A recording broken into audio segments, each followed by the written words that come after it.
Boleh ke kita hidup sebagai seorang content creator ataupun YouTuber sepenuh masa?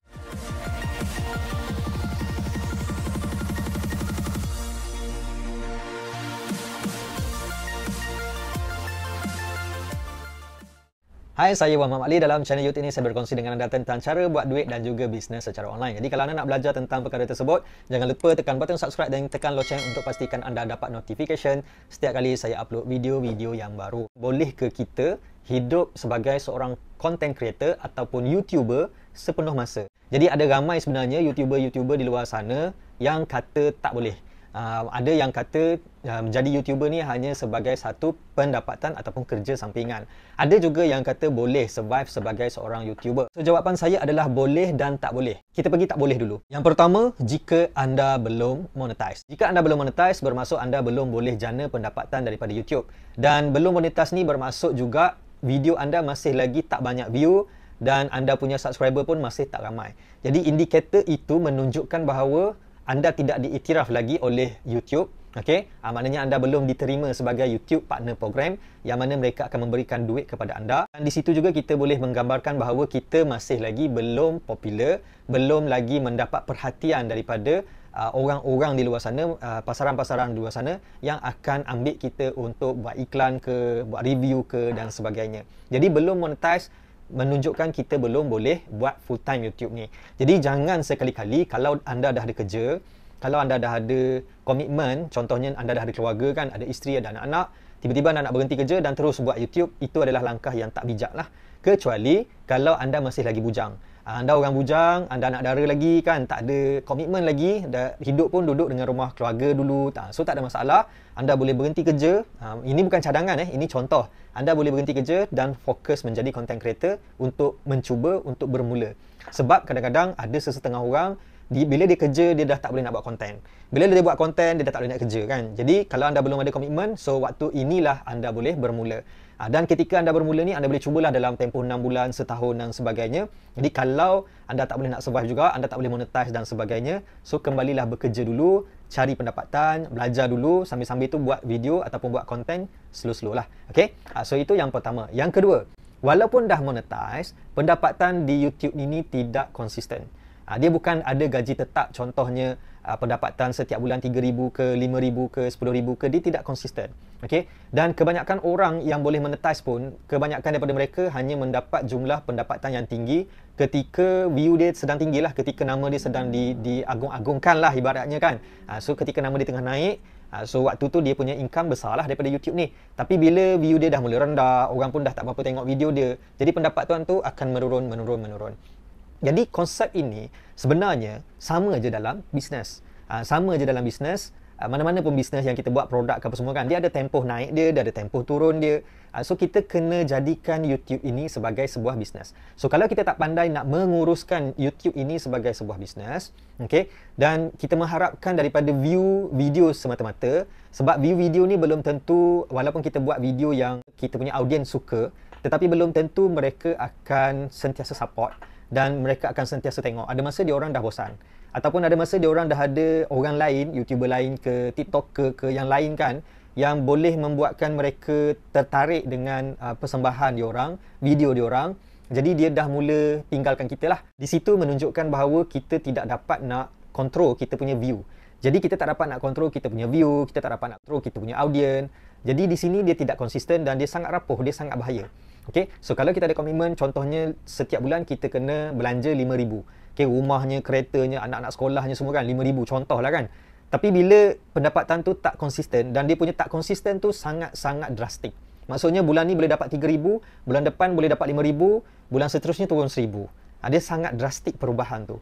Jadi kalau kita tak dapat nak jaga benda ni, walaupun dah monetize, tak dapat nak pastikan pendapatan kita konsisten, so tak sesuai untuk kita jadikan YouTube sebagai satu sumber pendapatan utama. Yang ketiga adalah kalau kita tidak ada disiplin. Bila kita tidak disiplin dan kita dah kita demotivate, kita dah kurang motivasi untuk menghasilkan video, tak konsisten dah. Jadi waktu tu kita punya view akan drop, subscriber akan drop, semualah duit pun akan drop. Jadi bila kita tak ada disiplin, kita tidak ada jadual bekerja yang betul, kan, kita main buat suka-suka hati. Jadi orang macam ni dia tak sesuai jadikan YouTube sebagai sumber pendapatan, sebab untuk menjadi seorang content creator ataupun YouTuber ni, disiplin sangat-sangat penting. Motivasi sangat-sangat penting. Sebab itulah yang akan membantu kita untuk menghasilkan video, menggerakkan kita untuk menghasilkan lebih banyak video. Okey, so cukup 3 sebab kenapa tak sesuai ataupun tak boleh jadikan YouTube ni sebagai sumber pendapatan utama ataupun tak boleh survive dengan YouTube. So seterusnya saya nak pergi kepada jawapan yang boleh. Okay, untuk survive dengan YouTube ni, sebenarnya YouTube ni macam saya cakap sebelum ni, YouTube adalah sebuah bisnes. Jangan anggap dia hanya sebuah platform media sosial. Jadi bila kita anggap dia sebuah bisnes, kita buat kerja-kerja seperti mana orang bisnes buat kerja. Kita uruskan kita punya audience, kita create tandingan ke, kita buat macam-macam lah. Maksudnya ada give and take. Bukan sekadar buat video ke apa semua ke, bukan. Kita hasilkan produk, kita bina audience, kita bina website dan macam-macam lagi. Kita buat kelas, kita buat training. Jadikan dia sebagai sebuah bisnes. So daripada situ, dengan YouTube ni, kita bukan hanya mendapat pendapatan daripada YouTube tu sendiri, tetapi kita juga mendapat pendapatan daripada sumber-sumber pendapatan lain yang kita buat daripada bisnes tadi, kan? Jadi bila kita handle YouTube ni sebagai sebuah bisnes, maka dia akan jadi satu sumber pendapatan yang berbeza dengan hanya menjadikan YouTube ni sebagai platform untuk membuat konten. Dia sangat-sangat berbeza. Jadi kalau anda jadikan YouTube ni sebagai sebuah bisnes, anda handle dia sebagai sebuah bisnes, so anda boleh jadikan YouTube ni sebagai kerja hakiki untuk survive. Okey, itu yang pertama. Yang kedua, sebab boleh jadikan YouTube untuk survive adalah kerana kita boleh jana multiple stream of income daripada YouTube. So daripada YouTube ni, selain daripada dapat monetize, duit dibayar oleh YouTube tu sendiri, kita boleh buat program affiliate. Bermaksud kita promo produk-produk orang lain. Dan cari produk-produk yang commission dia tinggi, yang demand dia pun tinggi. Maknanya permintaan dia tinggi dan pendapatan kita pun tinggi. Kalau kita buat produk-produk affiliate contohnya yang commission dia kecil kan 8 sen, 10 sen, 20 sen. So itu tidak membantu untuk kita survive. Okey, itu tidak membantu. Dia sangat sikitlah hasil yang kita akan dapat. Tapi kalau kita buat commission dia RM30, RM100, RM50 kan. So ini kalau kita dapat sebulan sale dalam 20 pun dah banyaklah kita dapat kan, dah beribu.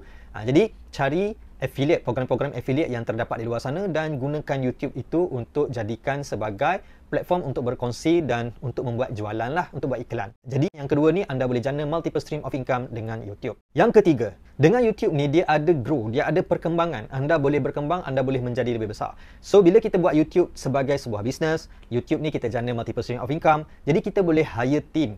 Kita boleh bina team. Kalau tak hire bergaji pun, kita boleh outsource, ambil dipanggil virtual assistant, orang yang bantu edit video kita, orang yang bantu buat uruskan website kita dan sebagainya lah. Jadi kita boleh berkembang, boleh berkembang dengan menambah bermacam-macam aktiviti dan juga bisnes lah. Contohnya kita create kan merchandise, buat topinya, buat baju apa semua, dan create macam mana aktiviti-aktiviti dengan peminat, aktiviti dengan follower, subscriber, buat pertandingan bola sepak ke, buat perjumpaan, buat minum-minum kan. Jadi benda tu orang akan support, ada orang yang akan support. Dan dalam aktiviti-aktiviti yang kita buat tu, kita offer lah untuk bantu orang-orang yang merupakan peminat-peminat kita ni untuk promosikan dia orang punya channel ke, dia orang punya bisnes ke, apa-apa je yang berkaitan dengan mereka, supaya mereka rasa ada connection antara mereka dengan kita. Jadi yang ketiga ni, kita nak grow, kita nak berkembang kan. Jadi kita kena create audience yang betul, kita kena bina team. Dan kalau anda tengok YouTuber-YouTuber besar di luar sana, contohnya Mr. Beast, Alif Irfan kan, ramai lagi lah kan, saya tak nak sebut semua banyak-banyak. Cuma nak ceritanya, dia orang semua ada team. Dia orang ada business, dia orang ada orang yang uruskan dengan klien-klien yang nak buat review, macam-macam. Jadi bukan sekadar jadi YouTuber semata-mata, tapi dia orang create bisnes yang besar, yang mana jana pendapatan ratusan ribu hingga juta setiap bulan. So benda tu bukan main-main. Tapi kalau kita hanya buat konten, buat video nak survive macam tu je kan, so itu agak bahayalah. Mungkin kalau nak dapat income yang kecil tak apa, tapi kalau nak income yang besar, kita kena grow. Dan dalam YouTube kita boleh grow, kita boleh berkembang. Jadi itulah dia 3 perkara yang boleh dan tak boleh untuk survive dengan YouTube ni. So saya harap dapat membantu, saya harap dapat menjawab persoalan anda. Kalau anda nak buat duit dengan YouTube, nak belajar macam mana nak jana pendapatan pasif dengan YouTube ni, nak bina multiple stream of income, nak jadikan YouTube sebagai sebuah bisnes, jom belajar dengan saya. Saya ada sediakan video tutorial, saya ada sediakan kelas tiap-tiap bulan. Saya wujudkan komuniti YouTuber untuk membantu para YouTuber di luar sana jana pendapatan pasif dan multiple stream of income daripada YouTube. So nak belajar, anda boleh tengok link pada bahagian dalam video ni, saya ada tulis kat bawah tu, ataupun pada bahagian komen dan juga description, saya ada berikan link. Klik link itu, anda boleh register webinar dan kemudian anda boleh tengoklah landing page tentang tutorial yang saya sediakan. Dapatkan tutorial itu dan kita akan jumpa tiap-tiap bulan dalam kelas yang diadakan. Jumpa lagi. Bye-bye. Jangan lupa tekan butang subscribe dan tekan butang loceng untuk pastikan anda dapat notification setiap kali saya upload video-video yang baru. Bye-bye.